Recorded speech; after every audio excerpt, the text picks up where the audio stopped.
y les presento a la próxima oradora, que es Paula Pedernera Bradichanski. Ella es pediatra especialista en desarrollo, es del Servicio de Clínicas Interdisciplinarias de Neurodesarrollo, justamente también del Hospital Garrahan. Ella, por cuestiones personales, no pudo, me mandó actualmente la grabación de la charla. No sé, Paula, si preferís que pase el video o si querés darlo en vivo, pero bueno, se queda para el espacio de preguntas también. Dale, pasémoslo porque acá no sabemos cómo va a ser la presentación y eso, así que mejor si lo pasamos. Dale. Gracias. Bueno, comparto entonces el video de la presentación de Paula y después volvemos para el espacio de preguntas.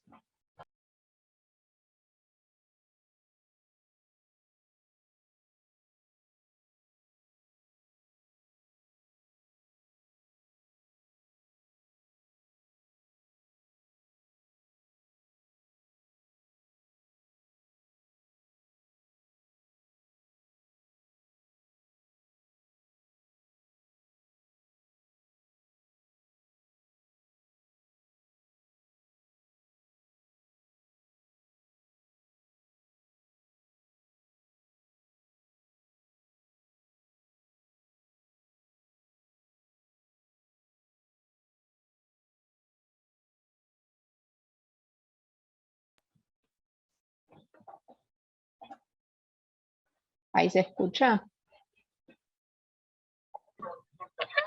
Está en tema, lo están revisando y la contingencia se levanta a los 30 minutos y dice que... No se escucha, Joya, ¿eh? Posible.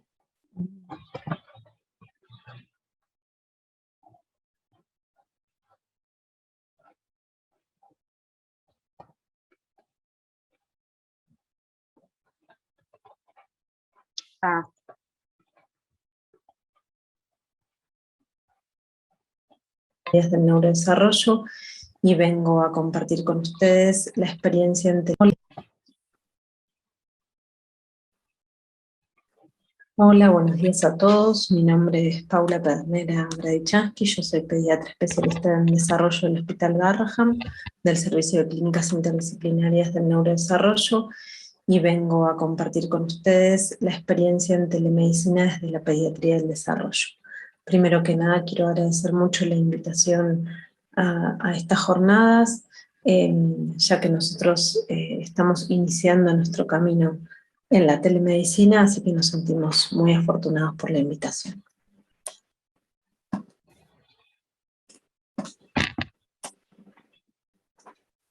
Bueno, como todos saben, la telemedicina está definida como el suministro de servicios de atención sanitaria en cuanto a la distancia constituye un factor crítico por profesionales que apelan a las tecnologías de la información y de la comunicación con el objeto de intercambiar datos para hacer diagnósticos, ayudar con los tratamientos, prevenir enfermedades y heridas, y también para la formación permanente de los profesionales de atención de salud. Resumiendo, es la aplicación de tecnologías de comunicación que permitan acercar las especialidades a lugares donde son necesarias. Cuando comenzamos a pensar un poco en la teleasistencia, en particular dentro de la telemedicina, empezamos a hacer una búsqueda un poco de qué pasaba con la teleasistencia en la pediatría y específicamente en la pediatría del desarrollo. Entonces encontramos que como muchos saben, el término de telemedicina se utiliza desde los años 60, y un poco al principio se comenzó a usar para brindar servicios de salud donde la distancia era un problema, pero en los tiempos que corren, esas distancias pueden ser cercanas también y también ser un problema de acceso. Entonces, dentro de la telesalud hay una parte que es clínica y una parte que es no clínica, y puede haber distintas maneras de aplicar la telesalud. La telesalud tiene beneficios. Por un lado, mejora el acceso a los cuidados. Por otro lado, permite que las subespecialidades lleguen a medios rurales. Por otro lado, tiene muchos beneficios para la familia, porque las familias pueden estar más de uno en una consulta, porque los pacientes pueden ser vistos por distintas subespecialidades, y por otro lado tiene muchos beneficios en lo que tiene que ver con la utilización de recursos, porque permite ahorrar dinero, permite disminuir costos laborales de las familias para ir a una consulta, y también tiene desafíos. Por un lado, los desafíos tecnológicos que hoy en día, o por lo menos también en nuestra población en particular, la población que vemos en el Hospital Garrahan, esto es un desafío. Por otros lados, tiene algunos desafíos para el cómo trabajamos, porque hay que ver cómo la telemedicina se intercala con nuestra forma asistencial de trabajar, y todos logramos entender que la telemedicina también es una forma de asistencia. Por otro lado, a veces los pacientes tienen dudas en cuanto a la privacidad de una consulta virtual. Por otro lado, a veces les da miedo cómo utilizar los medios o ya sea la computadora, el celular. Por otro lado, hay muchas barreras financieras por cómo se cobra la telemedicina. En algunos países existen problemas en cuanto a las licencias médicas, digamos, a las matriculaciones médicas de distintos estados. No nos pasa tanto aquí en la Argentina. Y siempre problemas legales. Es verdad que no tenemos formación en telemedicina, por lo menos en la carrera de grado, ni siquiera en las residencias. Entonces, si estamos pensando que la telemedicina va a ser una nueva forma de atención, deberíamos también tener información para, digamos, formación en ello. Entonces, un poco eso fue lo que encontramos de beneficios y desafíos en la telemedicina en general en la pediatría, pero ¿qué pasa en lo particular de la pediatría del desarrollo? ¿Qué es la pediatría del desarrollo? Bueno, por un lado, la pediatría del desarrollo es una rama de la pediatría que estudia el proceso de maduración del individuo para intentar prevenir, diagnosticar y tratar los problemas del desarrollo. Es una subespecialidad no reconocida aún en la Argentina, sí en otros lugares del mundo, y nos especializamos en las dificultades que involucran en distintas áreas del desarrollo, como el lenguaje, la comunicación, la conducta, los aprendizajes, la sociabilización, los hábitos de la vida diaria. Estas dificultades a veces son desafíos en el desarrollo que llegan a tener características de trastornos, y que las personas que tienen estas dificultades necesitan apoyos que por ahí son necesarios a lo largo de su vida. Los trastornos o los desafíos del desarrollo forman parte de la nueva morbilidad. La nueva morbilidad está definida como aquellas circunstancias o aquellas enfermedades que aparecen cuando ya logramos abatir ciertas enfermedades que eran mortales, y que ahora nos dedicamos a trabajar con secuelas de otras enfermedades. Y ahí aparecen estas condiciones del desarrollo, que son condiciones crónicas, que generan muchos desafíos en la vida de los individuos. ¿Cómo hacemos las evaluaciones del desarrollo? La evaluación del desarrollo consta de una entrevista o historia clínica orientada al desarrollo, que es conocer un poco las características del niño, conocer la preocupación de los padres en relación al desarrollo, y ahondar en cada área del desarrollo en particular, tanto de cómo fue la trayectoria de esa área, cómo fue la secuencia de aparición de los hitos del desarrollo en ese área, y cuál es el estado actual de ese área del desarrollo. Por otro lado, siempre recabamos antecedentes tanto personales como familiares, y todo esto se basa en una entrevista a las familias, una conversación con las familias. Nos importa saber cuál es el desempeño de los niños en sus distintas rutinas del día y cuán involucrados están, saber cómo les va en la escuela. Entonces tenemos una gran parte de la evaluación del desarrollo que se basa en la historia clínica orientada al desarrollo. Por otro lado, observamos el desarrollo del niño, observamos la conducta del niño, y en algunos casos se aplican pruebas estandarizadas o se solicitan evaluaciones por otros profesionales, que podrían ser psicopedagogos, biólogos, terapistas ocupacionales, kinesiólogos, según las características del desafío que tenga ese niño. También nos da mucha información saber cómo es el niño en otros contextos, como en el jardín, en la escuela, si hace tratamientos. Entonces para eso nos sirve leer informes, ver videos o comunicarnos con otros profesionales. Y por último, después de todo esto, después de hacer la historia clínica orientada al desarrollo, de observar al niño, de conocer distintas fuentes de observación, buscamos planear objetivos conjunto con los padres para mejorar el desempeño de ese niño. Trabajamos con 3 ejes diagnósticos, un eje diagnóstico que es el categórico, que es encontrarle nombre de manuales del desafío del desarrollo que tiene ese niño, como ser, por ejemplo, trastorno del espectro autista, trastornos de aprendizajes, retraso global del desarrollo, discapacidad intelectual, parálisis cerebral. Por otro lado, el eje diagnóstico del funcionamiento del niño, que ese se logra básicamente con la historia clínica orientada al desarrollo, sabiendo qué cosas el niño puede hacer y qué cosas el niño no puede hacer, y a partir de este diagnóstico funcional podemos pensar en objetivos terapéuticos, y un tercer eje diagnóstico que va, digamos, van siempre en paralelo, que es encontrar la causa, la etiología de lo que está sucediendo, que a veces lo logramos y a veces no. Entonces, con todo esto, sabiendo lo que es la telemedicina, sabiendo cómo trabajamos los pediatras del desarrollo, qué son los trastornos del desarrollo, por qué se nos ocurre o por qué empezamos a pensar en la posibilidad de trabajar desde la telemedicina en los trastornos del desarrollo. Por un lado, las distancias, los costos y los tiempos. Por otro lado, los pacientes que vemos con desafíos en el desarrollo se beneficiarían un montón, teniendo una parte, por lo menos, de las consultas de manera virtual. Y por otro lado, porque necesitamos acompañamientos cercanos, y también creemos que empoderando a los pediatras y conociendo a los pediatras de cabecera también sería una forma de trabajar más en conjunto. Entonces creemos que la telemedicina nos daría muchos beneficios. Cuando empezamos a pensar un poco en esto, seguimos buscando y encontramos que ya se ha hablado de los beneficios que tiene la telemedicina en la pediatría del desarrollo. Esta es una publicación del 2012 de Nilman Soares, que trabaja en Estados Unidos y que dice que un poco el beneficio de la telemedicina para los pediatras del desarrollo es que los pediatras del desarrollo somos pocos, que va a seguir siendo que seamos pocos porque cada vez hay más demanda y menos formación de recursos.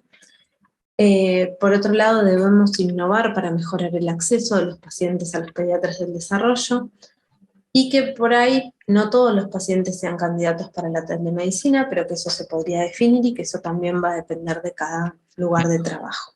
Pero que podríamos reducir costos, estrés y distintas situaciones usando la telemedicina.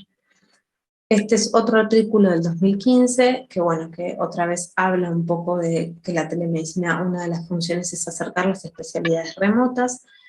¿Qué pasa para los niños con desafíos en el desarrollo? ¿Qué es lo difícil de concurrir al médico de manera presencial?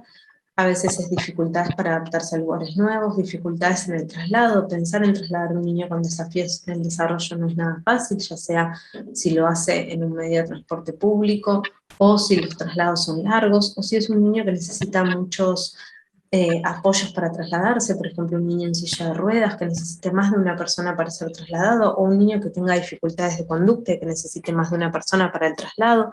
Eso genera muchos gastos, o sea, muchas pérdidas de días laborales de sus padres.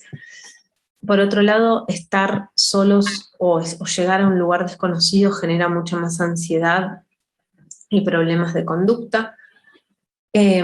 ¿Cómo podríamos trabajar en las consultas? Las consultas de telemedicina podrían ser sincrónicas o asincrónicas, y en este trabajo en particular mostraban un poco de hacer consultas no solo desde las casas de los pacientes, sino desde por ahí las escuelas.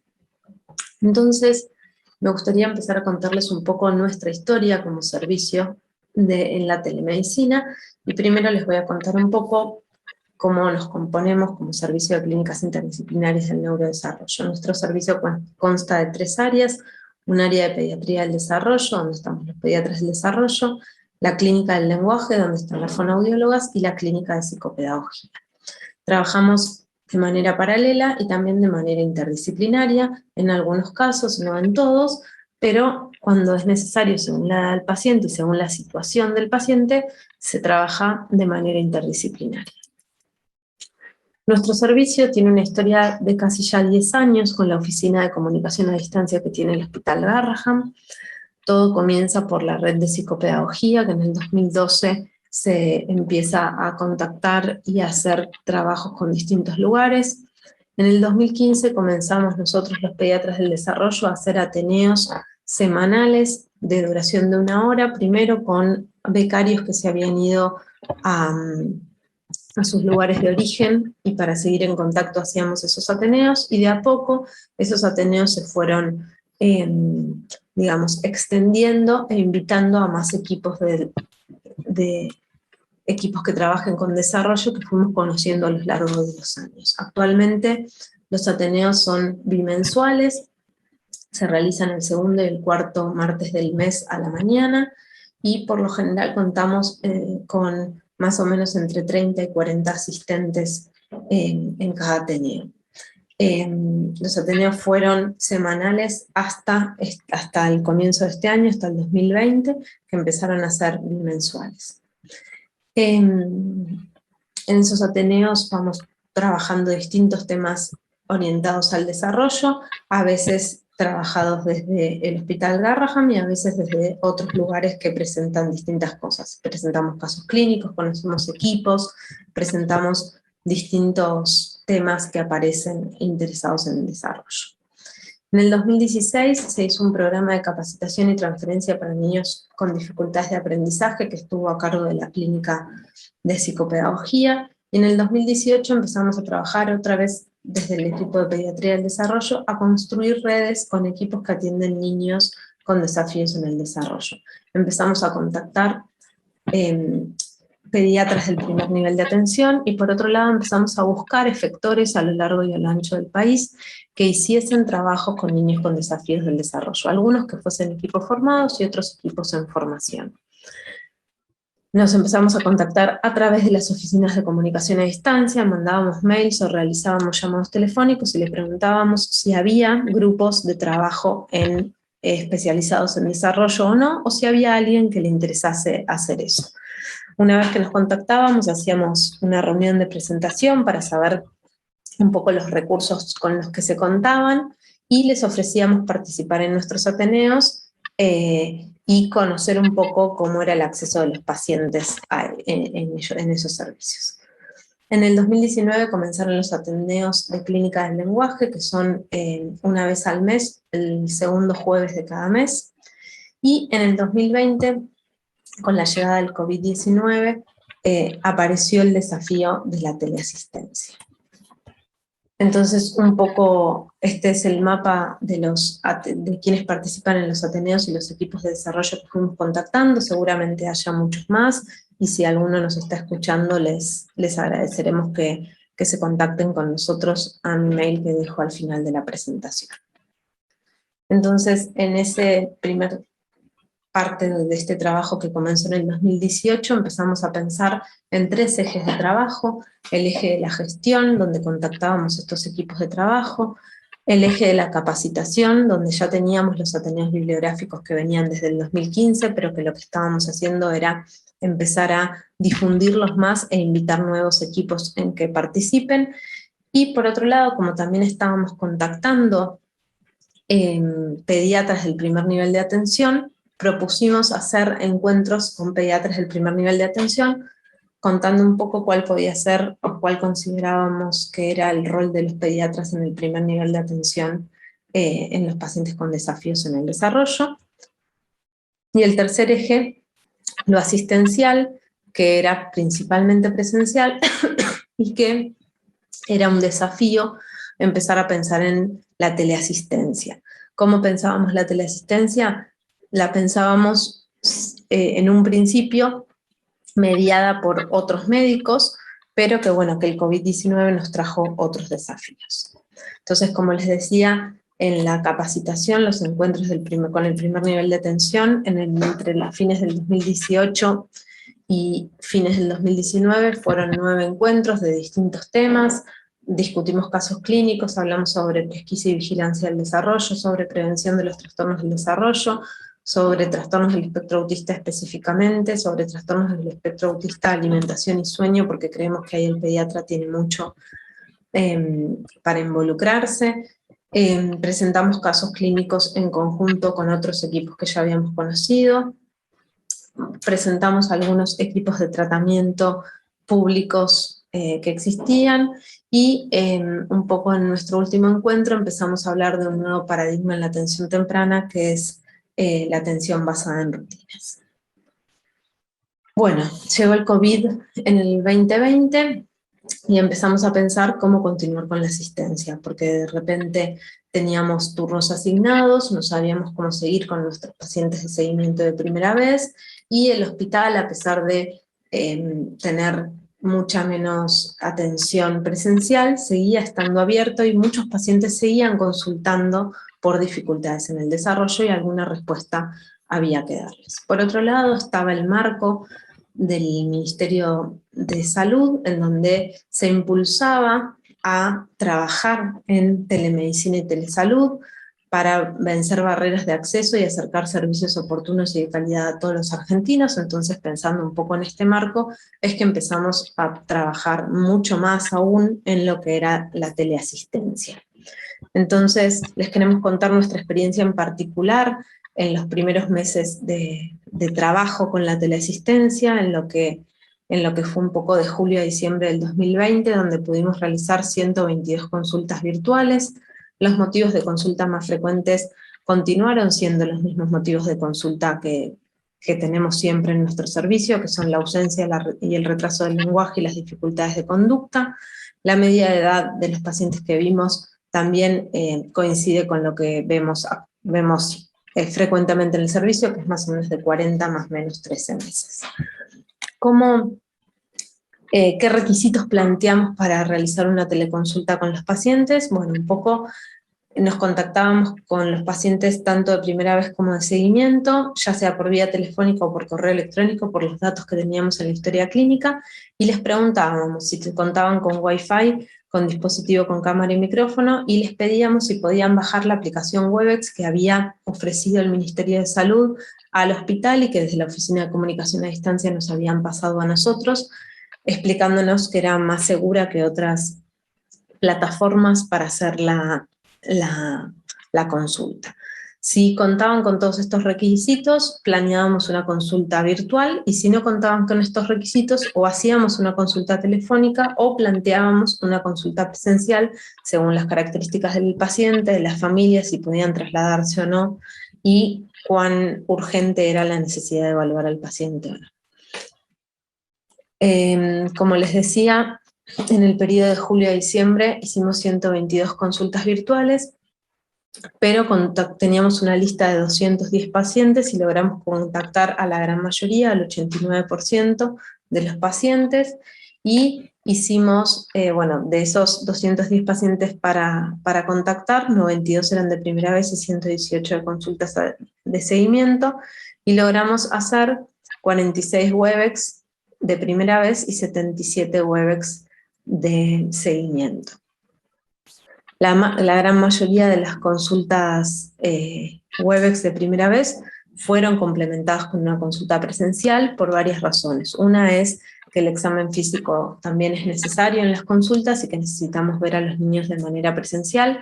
La gran ventaja que nos dio haber hecho una consulta virtual antes fue que las consultas presenciales pudieron ser mucho más cortas, porque si no, nuestras consultas duran entre 1:30 y 2 horas. Y eso, por un lado, a veces para los niños con desafíos del desarrollo es una dificultad, y por otro lado, pensando en el COVID en particular, cuanto más corta era la consulta, mejor era. Después, lo que quisimos ver fue un poco la satisfacción de las familias, y entonces intentamos hacer una encuesta para las familias que enviamos por mail. Nos respondieron el 82% de las familias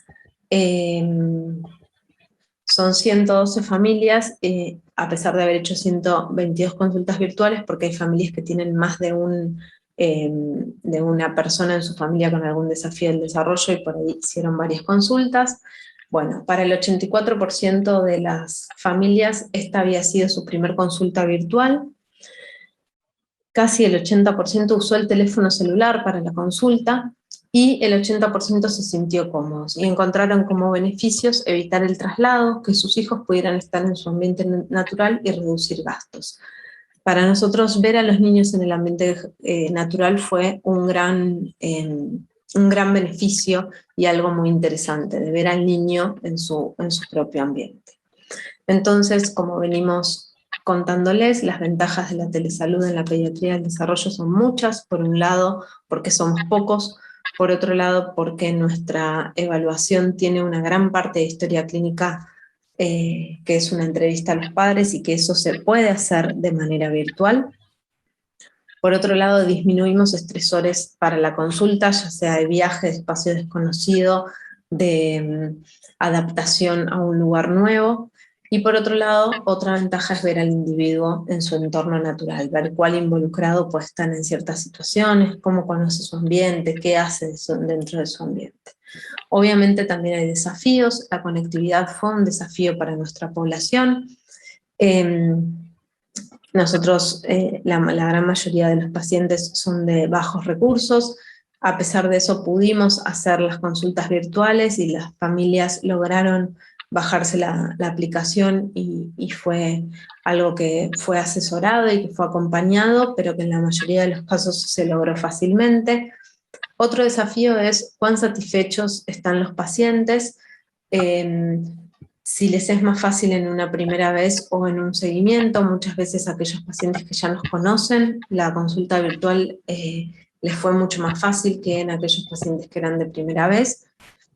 Por otro lado, creemos que un gran desafío es que las consultas a distancia se conviertan en un complemento de la presencialidad. Creemos que tenemos que continuar más allá de que actualmente ya se puede concurrir libremente a los hospitales y que la mayoría de las personas buscan presencialidad.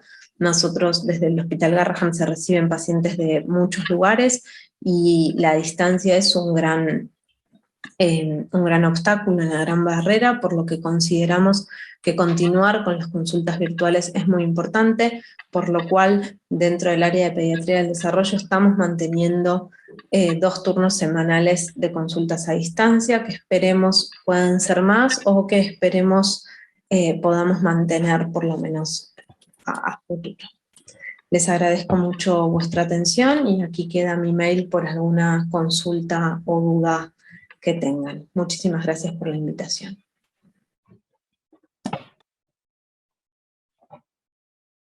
Bueno, muchas gracias, Paula, por tu aporte. La verdad que es re interesante esta perspectiva que veníamos hablando de las herramientas aplicadas para cada usuario final específico, y este es como una población muy definida con sus propias necesidades, y lo que dijiste no había surgido, algunas ventajas encontradas como reducir el tiempo de la visita presencial o ver al paciente en su entorno natural, que totalmente, la verdad que justo hablábamos de la valoración a nivel integral y holístico, y eso es algo que creo que aporta en ese sentido. Estás muteado. No, sí, eso la verdad es que sí, ver a los chicos en su entorno natural, conocer un poco, por ahí a veces ni nos imaginamos dónde viven, entonces en ese sentido la verdad es que las familias han mostrado un montón de cosas, desde herramientas que tienen hasta cosas que uno ve que no tienen y que también es interesante saberlo, porque ahí también sabemos qué oportunidades hay, o nuestras sugerencias, digamos, vistas más en la realidad, ¿no? Entonces eso, el entorno natural es súper interesante de verlo. Y para los chicos también esto del estrés, ¿no? Llegar a lugares nuevos o haber viajado, muy pocos chicos viajan poquito para venir acá. Entonces el viaje es un estresor. El viaje, el esperar, todo eso son ventajas. Sí, acá Ever agrega que las demandas en las consultas virtuales fue cambiando después del retorno a la presencialidad. Sí, también hay gente que prefiere la presencialidad, ¿no? Aunque en algún momento quieren venir, y eso también es un tema. Pero después hay pacientes que por ahí podrían venir menos, o que la consulta se puede hacer más abreviada, y todo eso ayuda. Pero que actualmente quieren venir más, eso es verdad. Pero bueno, tratamos de que aunque sea los que viven más lejos, poder hacerlos así, o pacientes que ya conocemos en el seguimiento, eso también. Acá Ana pregunta si les pasó de tener pacientes que no hayan requerido la instancia presencial. En realidad, la instancia presencial se hizo en casi todos que eran primera vez. En muchos pacientes que eran de seguimiento, que ya conocemos de hace años, se hizo la consulta virtual y no se volvió a hacer presencial. Y este año a algunos se les ofrece presencial y a otros virtual. Lo que pasa es que ahora no tenemos tanta disponibilidad ni de espacio físico ni de recurso humano para la virtualidad. Estamos todos trabajando presenciales y entonces tratamos de ver a los pacientes acá, pero tenemos, bueno, 2 días por semana que yo atiendo de manera virtual y seguimos haciendo también muchos más llamados telefónicos que años anteriores no se hacían. Entonces esa también, yo hablo ahí de consultas virtuales y meto como la parte más de una con video, con cámara y video, pero en realidad la telemedicina, la teleasistencia también puede ser telefónica, ¿no? Entonces eso también hay que considerarlo. Bueno, estamos justo viendo como en un caso explícito de lo que es el cambio de las barreras en este contexto, que justamente antes el desafío era la presencialidad y ahora es contar con los recursos para mantener este modelo híbrido. Lo veníamos hablando en las charlas anteriores y creo que esto lo cristaliza exactamente.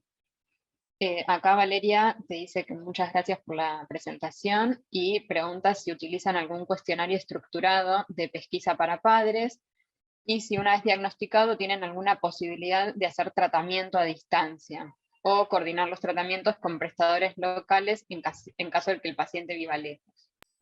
En realidad no usamos cuestionarios de pesquisa porque los pacientes que llegan a nosotros son pacientes que ya tienen alguna preocupación o que son derivados por su pediatra porque tienen alguna dificultad en su desarrollo. Entonces lo que hacemos es la historia clínica orientada al desarrollo. Es ver área por área del desarrollo y pensar en patrones en cada área para ver si tiene un retraso, una regresión, un desvío o si es normal, y ahí pensar en qué diagnóstico tiene. Y en relación a los tratamientos, desde el Servicio de Clínicas Interdisciplinarias y en realidad desde el hospital no se dan tratamientos para los chicos que tengan desafíos en el desarrollo.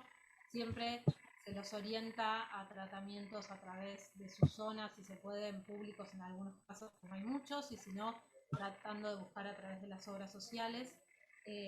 Hemos hecho, sí, una consulta, por ejemplo, virtual con un equipo de tratamiento de un paciente que estaba en seguimiento, un paciente conocido nuestro, que los terapeutas hicieron participar de la consulta virtual y participaron.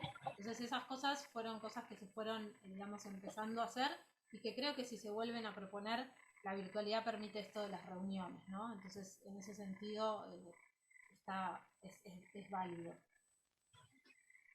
Bueno, ya estamos llegando al límite del tiempo, queda una pregunta más para responder y además te siguen agradeciendo la presentación muy clara y conceptual. Mariana pregunta, en el caso de los niños que están dentro del espectro autista, ¿cómo le fue con telemedicina? La realidad es que la gran mayoría de los pacientes nuestros tienen diagnóstico de TEA y un poco esto que te decía, nosotros no buscábamos que el chico esté, digamos, teniendo ni una conversación con nosotros ni que esté siempre frente a la cámara, sino era verlo en su contexto. Y nos dio mucha información, porque vimos cómo otros cuidadores se acercaban al chico, cómo estaba la familia cuando el chico se ponía a hacer distintas cosas. Entonces, ver al niño ahí en el ambiente natural nos sirvió un montón. Y en los que eran para diagnóstico, tuvimos por lo general la consulta presencial para dar la devolución y para ver al chico también. Pero es una súper herramienta para usar. La verdad es que es algo muy bueno. Sí, quedó muy bien que admiro mucho todos los recursos que encontraron para sobrellevar esta situación en este contexto y sacar lo mejor de cada mundo. Así que bueno, los felicito. Ay, perdón. Por ahí viste que, no, que eso es importante, ¿no? Que es una población que el seguimiento para las familias, o sea, que nosotros nos contactásemos con las familias durante la pandemia fue re importante. Ya es el primer contacto que se hacía telefónico y a partir de ahí ofrecerles vernos y todos estaban agradecidos de ese contacto, ¿no? O sea, a pesar de que hubo un tiempo donde la consulta presencial no se podía hacer, el contacto estaba, las familias tuvieron manera de acercarse a nosotros y eso creo que para ellos estuvo bueno. Porque aparte habían tenido muchos otros cambios y muchas otras cosas que habían dejado de estar, ¿no? No todos los tratamientos continuaron virtuales, no todas las escuelas, lo que se pretendía a los chicos con desafíos del desarrollo, tanto del escolar como de los tratamientos, fue muy difícil. Entonces, bueno, creo que esto, en eso por lo menos nos pudo ayudar un poquito en algo, en saber que por lo menos seguíamos estando ahí. Y sí, como contención mínimamente, al menos lo pudieron garantizar. Bueno, Paula, muchísimas gracias por la presentación, por el espacio y el tiempo disponible para las preguntas. Gracias por la invitación.